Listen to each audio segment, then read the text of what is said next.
नमस्कार, मी अनिल जगताप. तर आजचा व्हिडिओ बनवण्याचा विषय असा आहे, ज्या शेतकऱ्यांच्या पिकामध्ये जास्त मकामध्ये गवत आहे आणि त्या गवतामध्ये सुद्धा लवाळ्याचं जर प्रमाण असेल तर स्टार्टिंगला काय करायचं, टेंजर मारून घ्यायचं. मका 21 दिवसाच्या झाल्यानंतर स्टार्टिंगला टेंजर मारलं ना, टेंजर आणि हे फ्लुक्स मिक्स करून मारायचं. त्याचे 5 पंप, समजा अर्धा एकर आहे, 5 पंप जर केले आणि 2-3 दिवसांनी ज्यावेळेस लवाळा स्पष्टपणे शिल्लक राहीन, हे मारून स्पष्ट दिसेल त्यावेळेस काय करायचं, शॅम्पराची एक पुडी घ्यायची. ही शॅम्पराची पुडी जिथं जिथं लवाळा शिल्लक राहिलाय त्याच तणावरती ही शॅम्पराची पुडी मारायची. म्हणजे तुमच्या शॅम्पराच्या औषधाची बचत पण होईल, जास्त शॅम्परा पण लागणार नाही.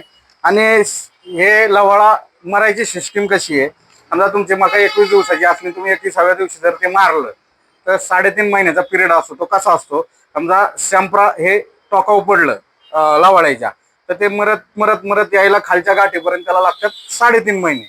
आणि तोपर्यंत 3.5 महिन्यापर्यंत तुमची मका समजा 3 महिन्यातच निघते, नाही का?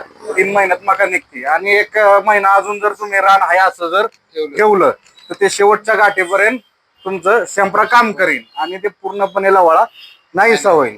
आणि जर तुम्हाला ही माहिती आवडली असेल तर लाईक करा, फॉलो करा, शेअर करा. धन्यवाद.